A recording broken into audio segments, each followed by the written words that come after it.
और इसी का फायदा उठाकर निष्ठा खुद को उससे छुड़वा लेती है और जल्दी से सोफे पर रखे हुए एक कपड़े के बैग को लेकर बाथरूम में भाग जाती है। माहिर बस उसे जाते हुए देखते रह जाता है। कुछ देर बाद निष्ठा अपने बाल सुखाते हुए बाथरूम से बाहर आती है। माहिर भी बेड पर बैठकर मोबाइल में कुछ कर रहा था।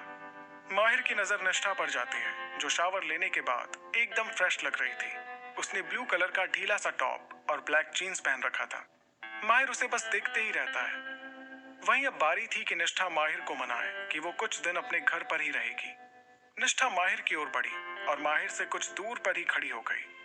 निष्ठा अपनी नजरें झुकाए हुए कहती है, हमें आपसे कुछ बात करनी है। माहिर निष्ठा को देखता है, जो कुछ घबराई हुई थी। माहिर निष्ठा को खींचकर अपने ऊपर लाता है और उसके बालों को उसके कान के पीछे करते हुए कहता है, बोलो। माहिर के इतने करीब होने से निष्ठा की सांसें उसके गले में ही अटक गई थी। वो क्या ही कहती। निष्ठा अटकते हुए कहती है,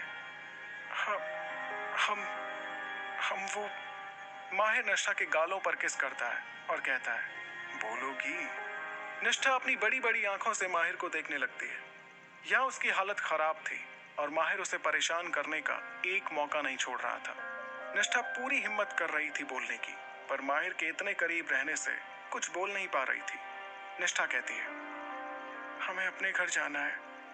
वो बस इतना ही बोलती है और चुप हो जाती है। वहीं उसकी बात सुनने के बाद भी माहिर चुप ही था। निष्ठा वेट कर रही थी कि माहिर कुछ तो कहे। माहिर की ठंडी उंगलियां निष्ठा के चेहरे को गौर से देखते हुए उसके चेहरे को छू रही थी। उस वक्त उसके चेहरे पर कोई एक्सप्रेशन नहीं थे। माहिर थोड़ा रुककर कहता है, यही तुम्हारा घर है। निष्ठा को समझ नहीं आ रहा था कि सामने बैठे राक्षस को क्या जवाब दे। निष्ठा इस वक्त माहिर को बिल्कुल गुस्सा नहीं दिलाना चाहती थी। निष्ठा कहती है, हमारा मतलब है कि हम अपने पापा के घर जाना चाहते हैं। माहिर कहता है, ठीक है, मैं भी तुम्हारे साथ चलता हूँ। निष्ठा मनी मन कहती है, इस पागल इंसान के पास सच में दिमाग नहीं है। निष्ठा फिर कहती है, आप वहां कैसे जा सकते हैं? माहिर अपनी आंखें छोटी करते हुए कहता है, क्यों नहीं जा सकता मैं? निष्ठा गहरी सांस छोड़कर जवाब देती है, देखिए आप समझ नहीं रहे हैं। हम अभी हमारी शादी के बारे में किसी को बताना नहीं चाहते हैं और हम कुछ दिन वहीं रहना चाहते हैं। माहिर इस बात से बिल्कुल खुश नहीं था। उसकी आंखें सर्द होती जा रही थी, जिसे निष्ठा साफ महसूस कर पा रही थी।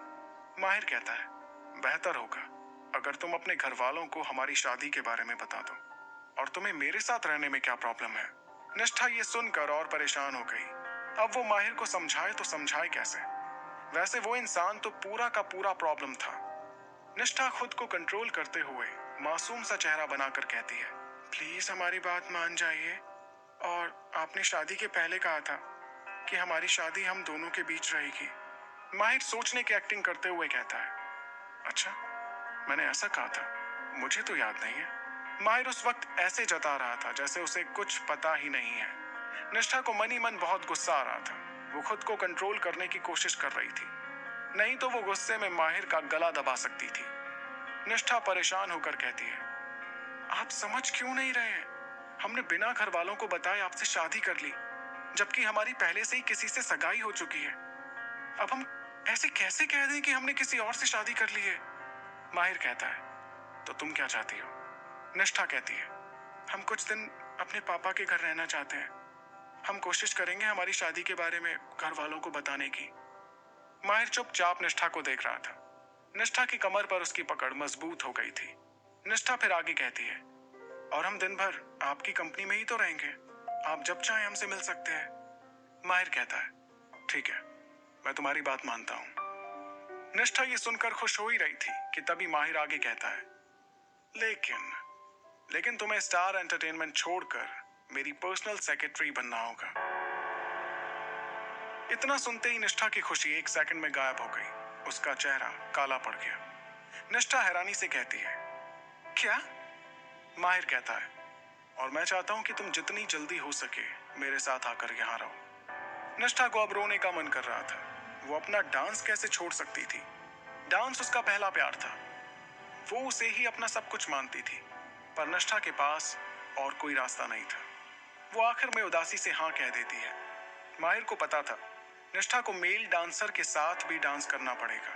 और वो उसे किसी और के साथ डांस करते हुए कैसे देख सकता था।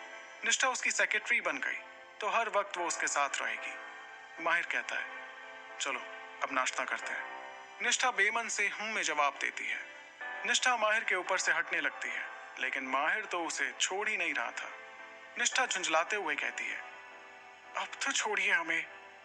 माहिर निष्ठा के गाल पर किस करता है और उसे छोड़ देता है। निष्ठा की मजबूरी नहीं होती तो वो अभी के अभी माहिर का खून कर देती।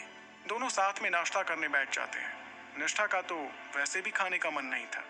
निष्ठा कहती है, हमारा मन नहीं है, हमारा हो गया। माहिर सख्ती के साथ कहता है, तुम पहले पूरा नाश्ता खत्म करो, तभी तुम अपने पापा के घर जा सकती हो। निष्ठा मनी मन कहती है, राक्षस कहीं का। निष्ठा चुपचाप अपना नाश्ता खत्म करती है।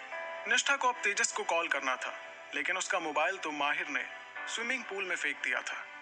निष्ठा अपने ख्यालों में थी, तभी माहिर कहता है, ये तुम्हारे लिए नया मोबाइल, इसमें मेरा नंबर है, तुम्हें जरूरत पड़े तो तुम मेरे पास कॉल कर सकती हो।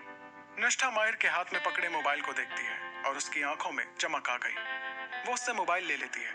निष्ठा अपनी जगह से उठते हुए कहती है, ठीक है तो हम घर के लिए निकलते हैं। माहिर उसे घूर कर देखता है। निष्ठा अपने कई शब्दों को बदलते हुए कहती है, हमारा मतलब है कि हम अपने पापा के घर जाते हैं। माहिर उसे घूरते हुए ही कहता है, मैं तुम्हें छोड़ देता हूँ। निष्ठा कहती है, पर हम चले जाएंगे।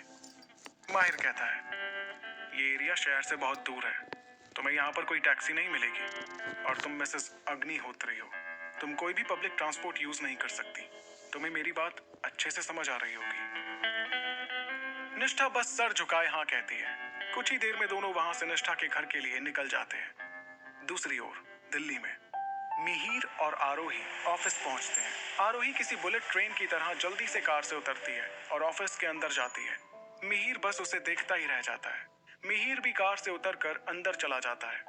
आरोही जल्दी से अपने डिपार्टमेंट में जाती है। तभी सामने से आ रही एक लड़की से टकरा जाती है। आरोही उसे माफी मांगते हुए कहती है, सॉरी, सो सॉरी।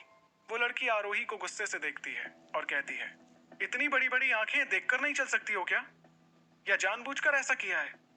आरोही शांति से उसका जवाब देते हुए कहती है, देखिए आप ही अचानक सामने आ गई थी। वो लड़की डिजाइन डिपार्टमेंट की मैनेजर की असिस्टेंट रूपाली थी और सभी उसके घमंडी बिहेवियर को अच्छे से जानते थे। रूपाली उसे आंखें दिखाते हुए कहती है, ओह हेलो, तुम देखकर तो चल नहीं सकती और मुझे सिखा रही हो।